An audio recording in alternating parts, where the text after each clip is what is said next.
Hey everybody, this is Bill, and so this is a little bit different kind of vlog. If you've been following the news, you'll know that the Texas coastline has been hit by Hurricane Harvey, and so there's been a lot of people doing a lot of good things. Like my friend Scott here went out and did some high water rescues, and I've been trying to think, like, what could I do? And it occurred to me that a friend of mine, Adrian, he went through something very similar to this in the central Texas region when the two rivers, the Blanco River and the San Marcos River, flooded. And he went through it not once but twice in the same year. And so I thought it'd be a really good idea to talk to him about how to overcome these kind of situations. So we sat down and talked for about an hour, and he had a lot of great information to share. This is probably going to be like a 3-part series where we're going to talk about how to do demolition, and then we're going to talk about how to clean things up and get everything clean and things like that. So and then he's got other advice in other videos that I'm going to put together and post here. So thanks for watching, and we're going to check it out. You, pretty amazing story, because you went through not one flood, but 2 floods in the same year. Yes. I think after 2 floods, you just said, forget this, I'm out of here, you know. So tell me, tell us what happened. Tell us the story. Okay, so we had our first flood in the the Memorial Day weekend of that year of 2015. Some storms had rolled into the Central Texas area and just inundated that whole portion of Texas with a lot of rainwater. The neighborhood that I'm in happens to be in a lower portion of San Marcos. So on one hand, we had on the north, or on the west side, we had I-35 acting as a barrier, and on the southern portion, southwestern portion, we had the San Marcos River, and then on the other portion, we had the Blanco River. So with the waters coming down from the sky, basically, that water had nowhere to go very quickly. Rainwater was coming in from the Blanco. Of course, the San Marcos River was filling up. So the neighborhood that I was in, the Blanco River area, got inundated. Last I heard, there was 4 to 6 feet of water in the neighborhood, depending on what portion of the neighborhood that you were in. My house had, as far as we could tell, 3.5 feet of water outside. That's where the water marks were on the house, with the understanding that our house was one of the newer ones built in that neighborhood. So the foundation was already about 1.5 feet above the street level before they built the house on top. Okay. So that would be the 4 feet. 4 feet, yeah, right? 4 Okay, feet of water. that's I never thought of that. That whole neighborhood is an older neighborhood, and most of those houses are grandfathered in to not require flood insurance. So they were at street never level. thought of that. Yeah. So those houses are street level. They weren't required to have flood insurance, and of course, they're being older houses. Obviously, there's cracks and gaps over time that would allow water in and out. So we were evacuated. We evacuated ourselves voluntarily about 1 a.m. When the storms really were sort of hitting their strong point. We stayed with my mother, who lives on the other side of town. We didn't get any flooding there, but the worst part of that night was knowing that rain was there and whether our neighborhood was going to flood or not. Yeah. And we saw that the San Marcos River had overflowed. It was over the access road next to I-35 and had basically washed out that street there. The only way to get there was through I-35, which is elevated. And we were able to snake our way into the neighborhood, which there was still some standing water, maybe about 3 or 4 inches of water, but it had flowed out pretty quickly. But by the same token, that meant the water had flowed in very quickly and had a lot of power behind it. And that's when we saw the devastation of that. We were able to get to the house, and we saw the water lines and realized, there's water, had come in and had done its damage. Yeah. So that's day one. It's like, okay, got to get over that shock. We had then a second additional flood in October, in fact, Halloween Day.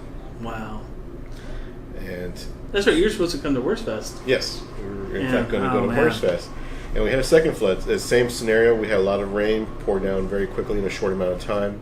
This one was actually during the daytime. So we were able to evacuate the second time. But yeah, water came in pretty fast. And it went out pretty fast. But it did its damage in that short amount of time. So that was sort of the second one. Right. And we had just gotten moved back in about a month and a half. I remember you had some flood. nice wood floors you put Yes. in after the first, Yes. I'm sure there's a lot of people with Hurricane Harvey that are kind of going, like you said, to shock, right? Yes. That's something I never thought of, that never occurred to me, that, just the mental anguish that you go through as you see all these things that you cherish. I was listening to a news story, and like they had all their photos. You have your photos in a photo album on the floor or on a bookshelf near the, Sure. and they're like, all those are gone, all those are destroyed. So never thought about the shock factor. For those who've never been through an event like that, what should we do as far as like demolition? Right. Okay, so as far as demolition, this is Texas. It's very humid and it gets very hot. We are still in summer. Right. So the big concern is mold. Mold is going to want to take root in any place that is wet, damp, dark, and undisturbed for a significant amount of time. So the demolition needs to occur very quickly.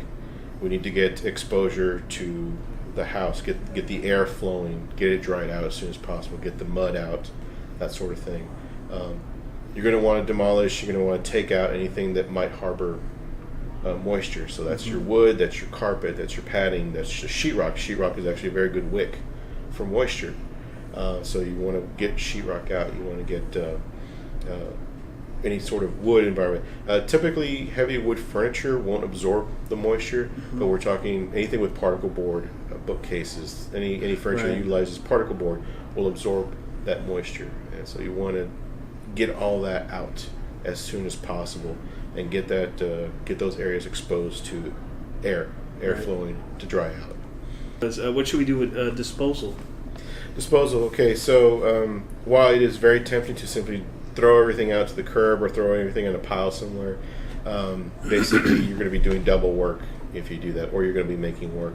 You're going to want to sort out as much as possible, as much as you can, into sort of different piles. One will be an all wood pile. All wood, okay. All wood, that's particle board, that's baseboards, that's anything that's wood that can harbor moisture. Settle that out into a pile and try to organize it as much as possible. At least get all the boards lined up in the same way. Get everything kind of in a pile. The second one's going to be your sheetrock. Get all the sheetrock in a pile. Carpet, padding, blankets, or anything fabric-y will be in another pile. And then if you have any sort of miscellaneous items, we're talking furniture, we're talking any, even things like photo albums, family albums, trash items that cannot be salvaged at all, that'll be another pile there. And you'll put those on the curb, right on the curb as close as you can to the street. One, it will help keep those elements away from the house in case there is some secondary flooding or minor flooding. It's going to get pushed back. You'll want to try to get it as far away from the house as possible. Second, in the cleanup afterwards, those crews that will be coming around, it makes it a lot easier for them to be able to identify the different piles and then to have the right tools. Maybe they can get a crane to grab all the wood in one shot. Maybe they'll need humans to pick up furniture. If they don't have to sort through it, that's less time they have to spend picking up and more time that they can spend with the next person. So anything you can do along those lines to kind of keep those items sorted and organized on the curb will help out. What should we do for cleaning? Cleaning, yes. Again, mold being the big factor there. You're going to want to get all the mud because this is going to, any contaminants, you're going to want to get all that out of the house. Bleach is going to be the big number one item. There's some fancier products out there for people that have the time, that are organic and safe for the environment. But again, speed is the issue. You don't want that mold to get in. So yes, not straight bleach, but you're going to want to mix the bleach and We were using a 1-to-4 ratio. 1-to-4, okay. 1-to-4. Others are so saying... it's 1 part bleach to 4 part water? Well, yes. Okay. That was going to be sufficient for our needs. Some may say higher, some may say lower. It just kind of depends on one. Also, if you have bleach available, if you have it, use it. If it's a resource you don't have that much of, thin it out a little bit. But you're going to want any cleaning products to have some portion. Because you're just adding more moisture, right? Yes. You know that's the whole problem. Exactly. And then when you're working with the bleach, again, also have the right protection. At least rubber gloves on everything. Goggles if you can make sure to have that. Yeah. Also, well ventilated areas. Again, you don't want those fumes to build up on you and knock you out. But yeah, bleach and wipe everything down, mop everything there.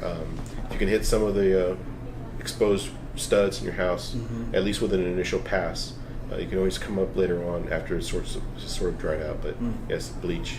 Cool.